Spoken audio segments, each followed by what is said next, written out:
We think about Mychal Thompson and your career.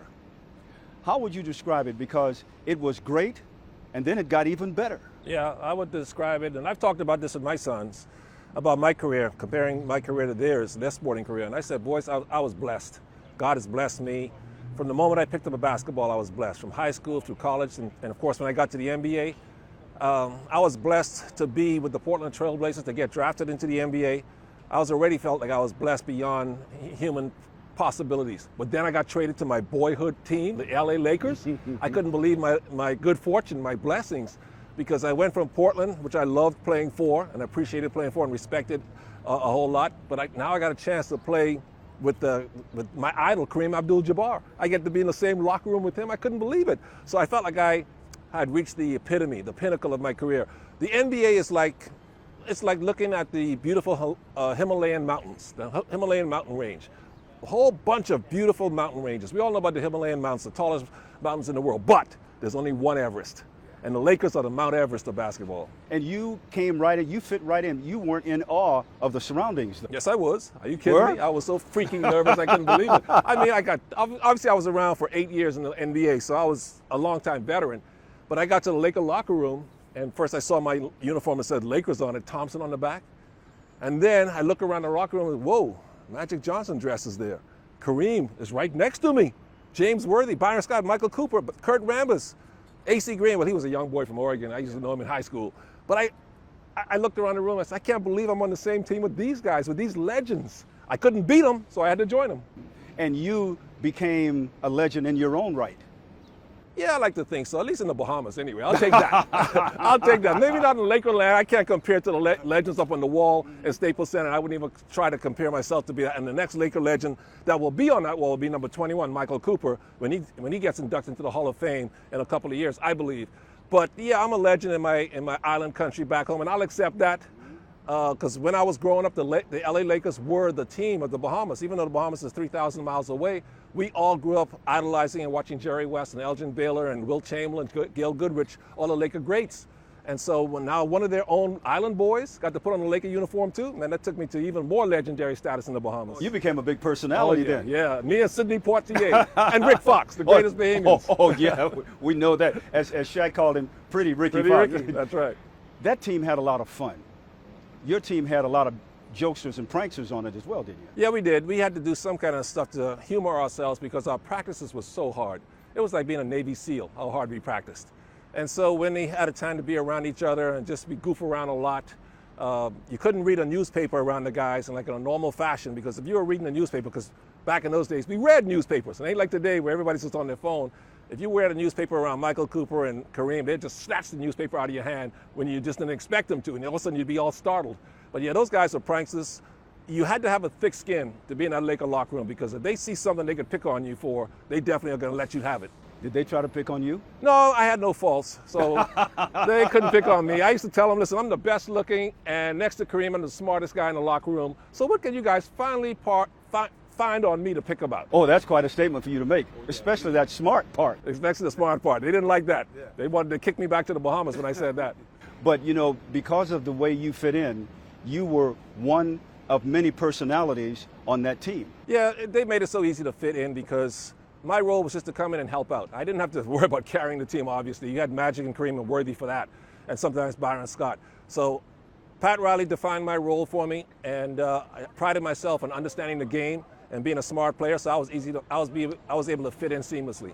What was your most memorable moment as a Laker? Well, obviously winning a championship, winning a couple of championships, but if it was not the championships, it's the first time I took the floor with the Lakers. It was February the 15th, 12:30 p.m. against the Boston Celtics. That was my indoctrination, that was my baptism with the Lakers. I didn't break in playing against the Sacramento Kings. I didn't break in playing against the Cleveland Cavaliers. I had to come in, and my first game was against Larry Bird and Kevin McHale and Robert Parrish, Dennis Johnson, Danny Ainge. Talk about stepping into the fire right away. And I couldn't believe, Jim Hill, the intensity in the building.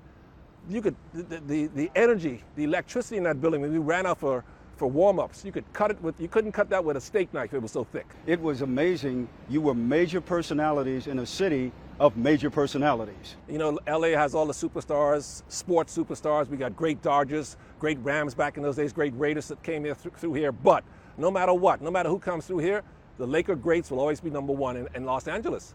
As much as we respect and love and admire the Dodgers and their history, this is a Laker town. You had a really cool career. Now you have another cool career. We've talked about your career on the floor. Now how about this career you have off the floor, talking about the game you love? Oh, I love it. If you can't play the game, then this is the next best thing. Is to be around the game, broadcasting and talking about the game, meeting with the players, hanging around the players. Nothing will ever compare to actually playing. Nothing compares to that. Unless you own the Lakers. Maybe that would be cooler. Maybe Jeannie's job would be cooler than the one I had as a player. But being around the guys like this and being around the game and being around fans and be able to talk to fans and get involved that way, I'm so blessed to be able to do this. And I want to do this as long as Hubie Brown has been doing it. But here's one other thing. Not too many people have broadcast more Laker games than you. Well, let me think. I guess it has to be Chick and then Stu Lance, maybe? Yeah, That's it? That's it. Wow, boy, I'm in good company. That's it. I never thought about it that way. Yeah, but think about it. Yeah. What do you think is the key to longevity on and off the floor? Oh, you got to have a passion for what you do. Obviously, everybody has skills. All the guys have skills. I guess we have some skills in broadcasting, but you have to love your job. If you have a passion for what you do, and no matter what you do in life, then it doesn't feel like a job. It's something you love to do, and that keeps you energized, no matter how old you are. Who's the best basketball player in your family? The best basketball player in my family, I'd have to give it to Clay. My career doesn't even compare. If you compared my career to my son Clay's career, take a lit match and then hold it up next to a flamethrower. That's basically how my career compares to his. He's a 3-time champion. He's going to be in the Hall of Fame, I believe. He's probably not done winning champion. He's been a 5-time All-Star.